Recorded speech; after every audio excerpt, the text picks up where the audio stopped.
Assalamualaikum warahmatullahi wabarakatuh. Selamat pagi, jelang siang, sahabat-sahabat semua dimanapun berada saat ini. Kali ini saya akan coba mulai melakukan kembali perawatan pada tanaman-tanaman buah yang berada di pekarangan rumah ibu saya. Sekedar informasi, koleksi tanaman-tanaman buah saya berada pada dua tempat.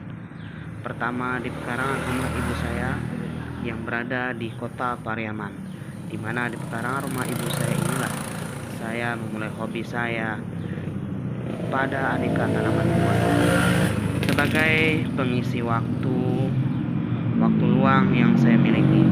Kemudian yang kedua adalah pekarangan rumah istri saya, yakni bertempat di Kabupaten Padang Pariaman, tepatnya di Kecamatan Parkoto Armuntang. Dan ini adalah tanaman buah saya di pekarangan rumah ibu saya, berupa tanaman buah jambu madu. Tanaman jambu madu ini terlihat tidak terurus lagi, dan hal yang sama juga terjadi pada tanaman-tanaman buah saya yang lainnya. Saya juga sangat sedih dengan kenyataan ini, apalagi jika terkenang pengorbanan saya dalam membeli bibit-bibit aneka tanaman buah ini, serta dilengkapi juga dengan sarana-sarana pendukungnya. 2 tahun saya menelantarkan mereka, dan 2 tahun juga saya meninggalkan channel YouTube saya. Namun alhamdulillah, penyiraman tetap saya lakukan 1 kali dalam 2 hari. Di samping tanaman buah, saya juga gemar menanam tanaman sayuran atau tanaman untuk keperluan dapur ibu saya dan istri saya.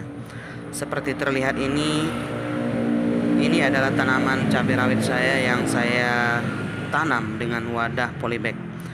Cukup subur dan lebat buahnya ya teman-teman. Dan saya bahagia ketika menatap tanaman-tanaman yang saya miliki ini.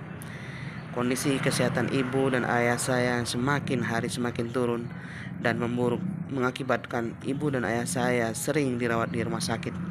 Dan sebagai anak, saya wajib mendahulukan kepentingan mereka, kepentingan orang tua saya ini terlebih dahulu, sambil tetap lanjut bekerja di suatu tempat dan menjaga penghasilan saya untuk menafkahi keluarga saya. Terlantarnya tanaman-tanaman saya ini, terlantarnya industri kompos saya, dan terlantarnya channel YouTube saya, bagi saya itu tidak masalah. Yang terpenting dan utama bagi saya sebagai anak, ketika mereka, orang tua saya membutuhkan saya bisa hadir di samping mereka. Terima kasih. Dan semoga ke depan saya bisa kembali menata ulang aneka tanaman-tanaman saya ini, kebun-kebun saya, industri kompos yang saya miliki, dan channel ini pastinya. Baik teman-teman yang dirahmati Allah, dan pagi ini selepas giat rutin yakni apel pagi, saya menyempatkan diri untuk melakukan penyiraman pada tanaman-tanaman kesayangan saya ini. Dan kali ini kita juga akan melakukan pembungkusan buah jambu madu pada pohon jambu madu kami yang kita perlihatkan tadi, sekalian perawatan media dan pemupukan tanaman jambu madu tersebut. Jumlah koleksi tanaman-tanaman di pekarangan rumah ibu saya sudah berkurang drastis, karena sebagian posisinya sudah saya geser ke pekarangan rumah istri saya. Yang kita geser adalah jeruk santang madu, jambu mutiara hitam dari Bapak Haji Saiful Anwar SB, teman saya yang di Riau, dan banyak pot-pot tanaman jeruk nipis juga sudah saya pindahkan posisinya. Dan ini adalah tanaman-tanaman mangga saya. Ada 2 jenis, yakni jenis mangga harum manis, dan yang saya siram ini adalah mangga madu. Kedua-dua mangga ini saya peroleh atau saya beli dari penangkarnya langsung di Lubuk Binturun, Padang. Dan ini adalah tanaman jeruk nipis saya, dan juga telah kita pindahkan ke pot yang lebih besar. Panel ya? Panel untuk tampang. Dan jeruk nipis ini juga sudah sering berbuah meski masih di polybag. Nanti kita akan juga review langkah-langkah pemindahannya ke pot yang lebih ideal dan proses pengembangan anakannya. Terima kasih. Dan tidak lupa juga pada kesempatan ini kita juga melakukan penyiraman pada tanaman jambu madu kita. Dan sekedar informasi, jambu madu ini sudah sering sekali berbuah. Dan selama 1 tahun lebih atau mungkin 2 tahunan, saya hanya melakukan langkah-langkah penyiraman tanpa melakukan pemupukan. Namun jambu madu tersebut tetap berbuah. Dan ini adalah tanaman jambu Black King Kong yang saya miliki. Juga sering berbuah, juga sudah sering dipanen, walaupun tanpa pemupukan. Mungkin hanya memanfaatkan dari nutrisi-nutrisi yang tersisa di dalam wadah pot tersebut. Untuk penyiraman tidak direkomendasikan melakukan penyiraman dengan menggunakan air PDAM, karena setahu saya mengandung kaporit. Kemudian ini kita melakukan penyiraman dengan menggunakan air sumur yang kita naikkan dengan mesin, karena air sumur lebih aman untuk tanaman.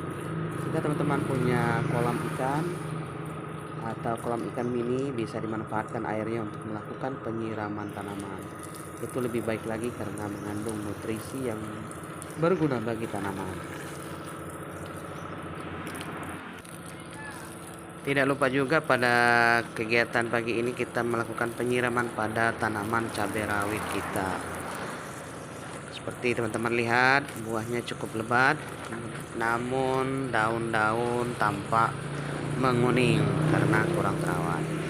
Meski tanaman cabai rawit ini sudah dibantu pupuk oleh ayah saya dengan pupuk kandang, namun kondisi daun belum juga berhasil diperbaiki. Dan ini sebuah bunga yang ditanam oleh ibu saya.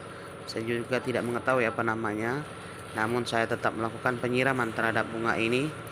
Aromanya sangat harum, sangat wangi. Menyiram tanaman bunga yang ditanam oleh ibu saya ini seolah-olah saya juga menyayangi ibu saya. Lakukan penyiraman kalau di pagi hari di bawah jam 9 pagi, karena itu lebih aman untuk tanaman kita.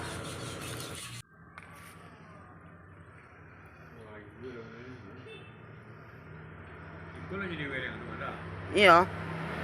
Dan alhamdulillah kita telah selesai melaksanakan penyiraman pada seluruh tanaman kita pada pagi hari ini. Dan beginilah kondisi dari jambu madu kita. Belum dibungkus, nanti kita akan melaksanakan pembungkusan. Terlihat juga berdampingan dengan tanaman rimbang. Kalau di sini namanya rimbang, dan anak-anak rimbang pun memenuhi wadah.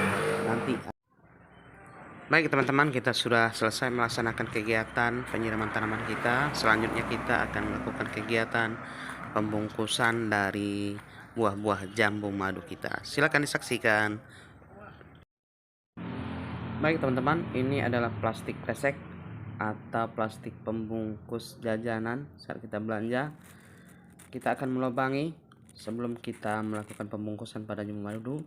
Lubangi di sudut-sudut dari plastik tersebut terlebih dahulu sebagai sirkulasi angin dan air jika terjadi hujan, sehingga genangan air di dalam plastik tersebut bisa kita hindari.